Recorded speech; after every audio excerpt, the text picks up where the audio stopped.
मेरा ही Bhatia Bhatia coaching class है। बच्चों, आज हम क्लास 10th का मैथ्स का चैप्टर नंबर 4 की एक्सरसाइज 4.3 जो कि एग्जाम के व्यू से बहुत इंपॉर्टेंट है। यहाँ से एक क्वेश्चन जरूर आता है ना, 2 मार्क्स का आता है। पिछले कुछ ईयर से आ रहा है, तो इस साल भी आएगा ना, पॉसिबिलिटी है 100% के आएगा। तो ये जो क्वेश्चन है, इसमें हमें निकालना नेचर ऑफ रूट। हमने लास्ट वीडियो में पढ़ा था कि रूट कैसे फाइंड करते हैं। अब हम पता करेंगे नेचर ऑफ रूट, मतलब नेचर की प्रकृति के नेचर कैसे हैं, रियल हैं या फिर नो रियल रूट है या फिर डिस्टिंक्ट रियल रूट है। अगर आपको ये 3 पॉइंट जो मैंने बोर्ड पे दिख रहे होंगे आपको ना, ये बहुत इंपॉर्टेंट है। इन्हीं से हम पता कर सकते हैं कि वो रूट की क्या है, नेचर है। ठीक है, रूट की क्या नेचर है। ठीक है, देखो फर्स्ट पॉइंट, अगर आपकी ऐसा बोलते हैं डिस्क्रिमिनेंट, इसको हम डिनोट करते हैं डी से। इसका फॉर्मूला होता है बी स्क्वायर माइनस 4ac ना। ये फॉर्मूला हमारे लिए बहुत ज़्यादा इंपॉर्टेंट है ना। डिस्क्रिमिनेंट का फॉर्मूला है D equal B square minus 4ac ना। अगर आपकी जो डी की वैल्यू है, क्या बोला बच्चों, यहाँ पे जो डी की वैल्यू है, देखो इसकी जगह हमने ये लिख दिया, डी की जगह डी की वैल्यू अगर आपकी जीरो से बड़ी हो, जीरो से बड़ी मतलब क्या होगी, प्लस में आएगी, +1 +9 या प्लस में और कौन सी बेटे है, तो आपके नेचर क्या होगा रूट का, टू डिस्टिंक्ट रियल रूट। क्या होगा बच्चों, two distinct real root. Okay, अब अगर हमारा डी की वैल्यू क्या होगी बेटा, जीरो, क्या लिखा है, जीरो, जीरो जाएगी यहाँ पे। तो आपका जो रूट होंगे वो क्या होंगे, टू इक्वल रियल रूट। क्या होंगे, टू इक्वल रियल रूट। अगर थर्ड पॉइंट, अगर आपकी बी की वैल्यू क्या आ जाए, माइनस में आ जाए, क्या आ जाए बेटा, माइनस में आ जाए। जैसे कि जीरो से क्या हो जाए आपकी वैल्यू छोटी आए, क्या है जीरो से, जीरो से क्या है छोटी, मतलब माइनस में आएगी, -1 -9 -8 या डॉट डॉट डॉट और भी कुछ। तो वो आपका नेचर क्या होगा रूट का, नो रियल रूट होगा। क्या होगा बच्चों, नो रियल रूट होगा। ये 3 पॉइंट नेचर ऑफ रूट पता करने के लिए बहुत ज़्यादा इंपॉर्टेंट है, मतलब बहुत इंपॉर्टेंट है। आपको ये तीनों पॉइंट याद करना पड़ेंगे, इन्हीं के बेस पे आप एग्जाम में बता सकोगे। ओके, मैं इसके कुछ क्वेश्चन आपको करना चाहता हूँ, है ना, देखना आप।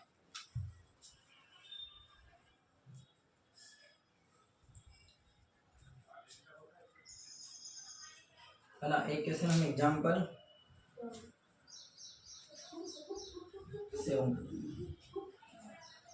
2x square minus 4x plus 3 equal 0। Okay, कुछ नहीं करना रहता है, हमें क्या करना था, सबसे पहले हमें एक क्वाड्रेटिक इक्वेशन जो हमने पढ़ी थी, क्वाड्रेटिक इक्वेशन क्या होता है आपको पता होगी ना। Quadratic equation ax² plus bx+c=0। अब हमें क्या करना था, इसे कंपेयर करना पड़ता है। क्या करना पड़ता है, कंपेयर, है ना। ये भी क्वाड्रेटिक, ये भी क्वाड्रेटिक। देखो ए की प्लेस पे हमें ए की वैल्यू दिख रही है 2, बी की वैल्यू दिख रही है -4 और सी की वैल्यू हमें दिख रही है 3। ठीक है, हमारा डिस्क्रिमिनेंट का formula D equal B square minus 4ac। क्या, D equal B square minus 4ac। B की वैल्यू आपको दिख रही है -4 का स्क्वायर, ए की वैल्यू 2 और सी की वैल्यू दिख रही है 3। -4 का स्क्वायर 16 होता है बच्चों, 4 टू जाए 8, 8 से 24।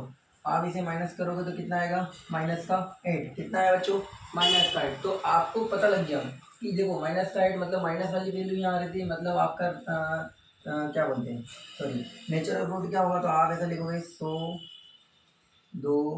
The given equation has no real root. क्या लिखोगे, नो रियल रूट। मतलब आप ऐसे भी लिख सकते हो, जो आपकी डी की वैल्यू है, डी की वैल्यू क्या है हमारी, जीरो से छोटी है। तो आपको ये लास्ट में से लिखना पड़ेगा ना, तो आपका आंसर थोड़ा अच्छा रहेगा ना।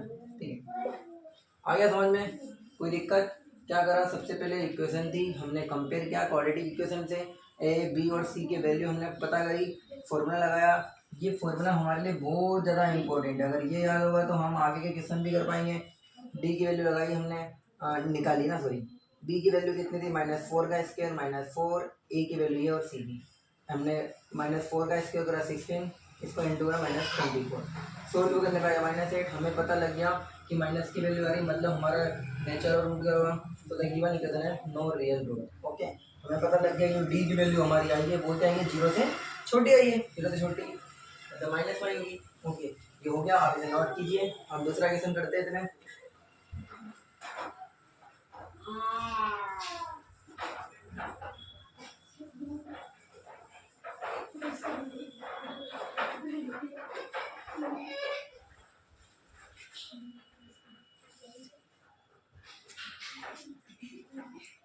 ठीक है बच्चों, एक और क्वेश्चन हम करते हैं।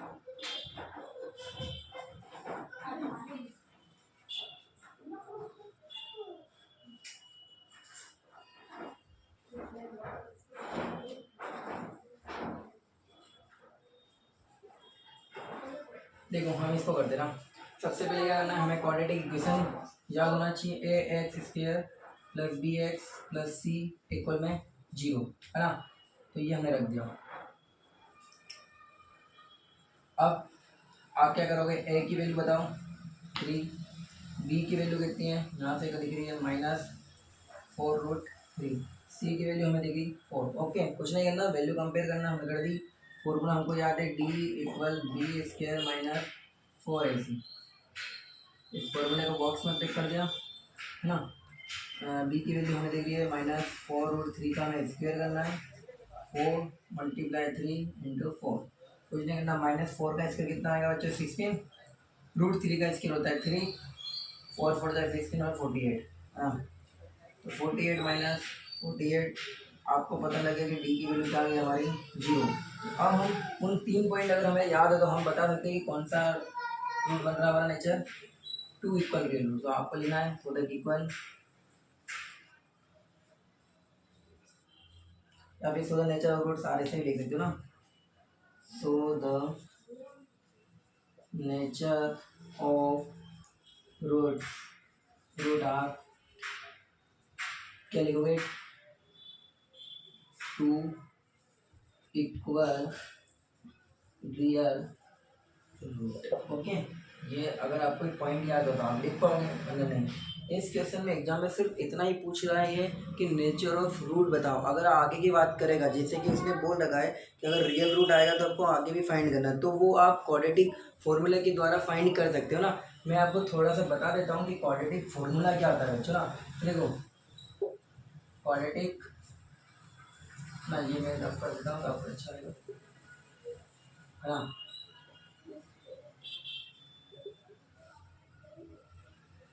क्वाड्रेटिक फॉर्मूला रूट भी निकालना है ना, इसलिए तो वो फॉर्मूला आता है -b plus -b² - 4ac upon में 2n। ओके, तो आपकी वैल्यू आपने ऑलरेडी कंपेयर कर ही ली थी पहले। ये आ जाएगा आपका -4√3 प्लस माइनस, देखो b² - 4ac, यही तो अभी हमने निकाला था। तो हमारा क्या आ रहा था बच्चों, 0 आ रहा था। क्या आ रहा था, यहाँ पे आप d भी रख सकते हो अपॉन में 2 × a की वैल्यू कितनी है 3, तो ये आ गया -4√3, ये प्लस माइनस इसकी वैल्यू 0 आई थी अपॉन में 6, तो वो आपका पहले हट गया ना।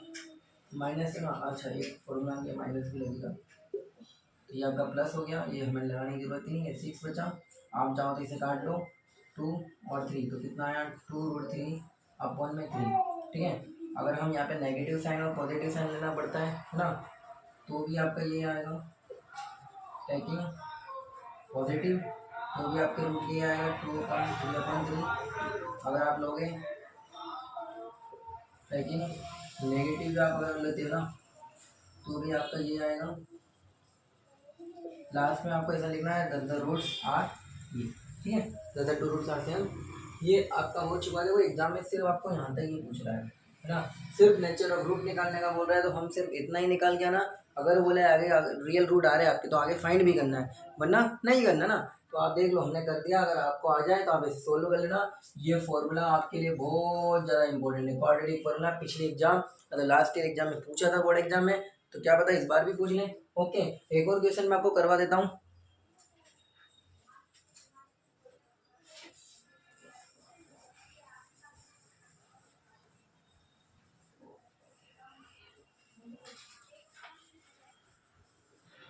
नेचर रूट का एक और क्वेश्चन हम कर लेते हैं।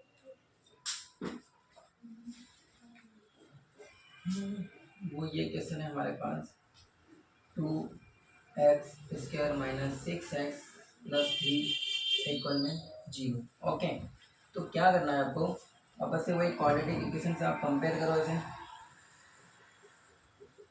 ए की वैल्यू क्या दिख रही है आपको 2, बी की वैल्यू हमें दिख रही है -6 और सी की वैल्यू कितनी दिख रही है 3। फॉर्मूला याद हो गया होगा, d = b² - 4ac। डी मतलब होता है डिस्क्रिमिनेंट, क्या होता है डिस्क्रिमिनेंट ना। तो b की वैल्यू -6 का स्क्वायर 6 का इसका 36, ये कितना आएगा तुम्हारा 8 24 माइनस करा 12, आपको पता लग गया डी की वैल्यू कितनी आएगी 10, मतलब डी की वैल्यू जो है आपकी ना वो क्या है 0 से छोटी, तो आपको पता लग गया होगा देखो कि हमारा रूट क्या आया, नेचर ऑफ रूट क्या होगा देखो क्यों ना डी की वैल्यू आपकी 0 से बड़ी डिग्री फर्स्ट वाला आपको ओके साइन वाला गलत लगाते डी की वैल्यू आपकी क्या 0 से बड़ी ओके देखो ये बात तो क्या लिखेंगे so the nature of root are two distinct real root है ना, तो ये आपको पता होना चाहिए लास्ट में लिखना so the nature root are two distinct real root okay बच्चों, ये आपका हो चुका है क्वेश्चन। आप ऐसा समझना कि हमें इन क्वेश्चनों पे बहुत मेहनत करना है, क्या करना है बहुत मेहनत करना है, क्योंकि एग्जाम में आता है कई बच्चे गलत कर देते हैं क्योंकि उन्हें क्या होता है फॉर्मूले या फिर ये नेचर रूट की 3 अब मेन पॉइंट नहीं पता होते ना, आपको एक पॉइंट याद करना है, फॉर्मूला याद करना है, क्वाड्रेटिक इक्वेशन का बारे में पता होना चाहिए कि क्वाड्रेटिक इक्वेशन क्या होती है, ठीक है हमने लिखी थी x square plus b x plus c equal 0, उससे हमें क्या करना था कंपेयर करना था ना। अगर आपको ये समझ में आया बच्चों तो आप हमारे चैनल को लाइक सब्सक्राइब और शेयर भी करना ना, शेयर आपको करना है जिससे सारे बच्चे अच्छे से सीख सकें। ओके बच्चे गुड लक।